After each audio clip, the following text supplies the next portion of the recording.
Good morning class seventh. आज 2 फरवरी है और लास्ट क्लास में हमने ज्योग्राफी का चैप्टर नंबर 5 स्टार्ट कर दिया था और हमने पेज नंबर 106 में यहाँ तक हमने पढ़ लिया था। ठीक है, आज हम पढ़ेंगे movement of ocean water. Start करते हैं। The vast oceans spread over 2/3 of the total surface of the earth are never at rest. जो महासागर पृथ्वी के 2/3 हिस्से पर फैला हुआ है वह कभी भी आराम से नहीं रहता है। There water is always moving, उसके अंदर का जो पानी वह हमेशा हलचल करते रहता है। This movements are seen in the shape of waves, tides and currents. ये जो मूवमेंट है, ठीक है, वे हमें पानी की लहरों के रूप में, ज्वार भाटा के रूप में, या करंट्स के रूप में, या इलेक्ट्रिसिटी के रूप में हमें दिखाई देता है। Waves, the blowing of winds over the surfaces of oceans create irritation in the water and waves are produce. हवाएं जो कि पानी की सतह से ऊपर तेज़ चलती है, उससे क्या होता है कि पानी के अंदर इरिटेशन क्रिएट होता है और लहरें पैदा होती है। ठीक है।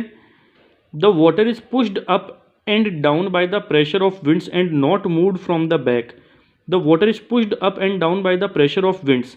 पानी जो है वह हवा के प्रेशर के थ्रू पुश्ड अप और डाउन होता है, ठीक है, और वापस बैक नहीं हो पाता है।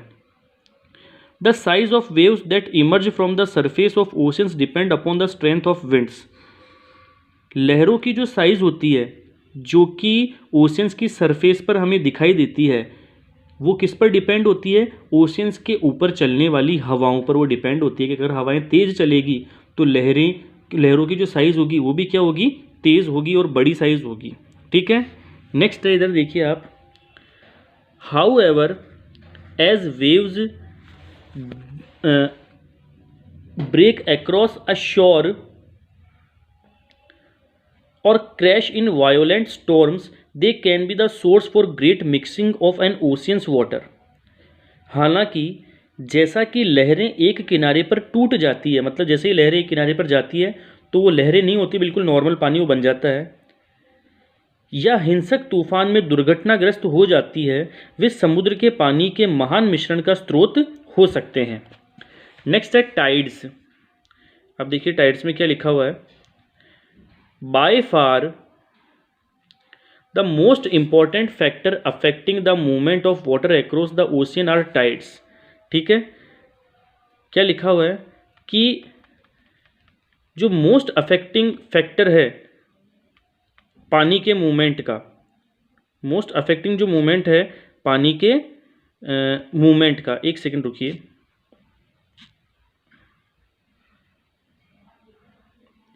By far the most important factor affecting the movement of water across the ocean are tides. ठीक है, मतलब अब तक समुद्र के पार पानी की आवाजाही को प्रभावित करने वाला सबसे महत्वपूर्ण कारक कौन सा है? ज्वार है। सबसे महत्वपूर्ण कारक कौन सा है? ज्वार। ठीक है, ज्वार भाटा होता है पानी के अंदर। ठीक है। Tides are great bulges of water caused by the gravity of the moon and sun. ज्वार पानी के महान उभार हैं जो चंद्रमा और सूर्य के गुरुत्वाकर्षण के कारण होते हैं। Attracted by the gravity, these bulges move around the earth oceans, causing the water levels to rise and fall. गुरुत्वाकर्षण द्वारा आकर्षित ये जो उभार होते हैं पृथ्वी के महासागरों के चारों ओर घूमते हैं, जिससे जल का स्तर बढ़ जाता है और गिर भी जाता है। Generally the tidal cycle begins with high tides for about 6 hours which is followed by another 6 hours of low tide. आमतौर पर ज्वारीय चक्र लगभग 6 घंटे के लिए उच्च ज्वार के साथ शुरू होता है और उसके बाद 6 घंटे के निम्न ज्वार का होता है। आगे देखिए, द मून टाइड।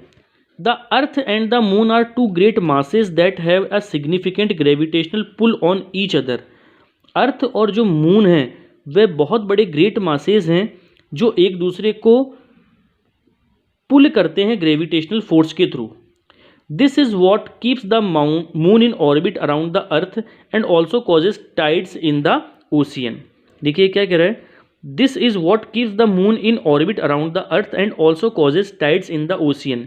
यह वह है जो पृथ्वी के चारों ओर ऑर्बिट में चंद्रमा रखता है और समुद्र में ज्वार का कारण भी बनता है। नेक्स्ट आगे देखिए, एक second. The moon's gravity pulls on the earth and pulls the water towards it. Moon की जो ग्रेविटी है वो अर्थ को अपनी ओर आकर्षित करती है, और हम जानते हैं कि अर्थ पर ही पानी पाया जाता है, तो पानी भी मून की ग्रेविटी के कारण आकर्षित होता है। द वाटर, देखिए क्या बोला हुआ है, the water moves up into a slight bulge on the side of the earth that faces the moon. पृथ्वी के किनारे पर एक मामूली उभार में पानी बढ़ता है जो चंद्रमा का सामना करता है, मतलब चंद्रमा की गुरुत्वाकर्षण बल का वो सामना करता है। At the same time there is a force pulling water out in the opposite direction of the moon. इसी समय चंद्रमा के विपरीत दिशा में पानी खींचने वाला एक बल लगता है। When the sun and the moon are in one side of the earth in a straight line, जब एक स्ट्रेट लाइन में सन और जो मून होते हैं, जब एक स्ट्रेट लाइन में, जब अर्थ की एक स्ट्रेट लाइन में सन और मून एक तरफ होते हैं, अर्थ के एक तरफ होते हैं, the position is called conjunction. तो इस पोजिशन को कंजंक्शन कहा जाता है। When the position of the earth is in between the sun and the moon, और जब अर्थ सन और मून के बीच में आ जाता है तो इस पोजीशन को अपोजिशन के नाम से जाना जाता है। The position of conjunction and opposition takes place during new moon and full moon respectively. Conjunction और अपोजिशन का जो ये पोजीशन है, ठीक है, उन्हें हम न्यू मून और फुल मून के नाम से भी जानते हैं। नेक्स्ट है इंपॉर्टेंस ऑफ टाइड्स। देखिए इंपॉर्टेंस ऑफ टाइड्स क्या है।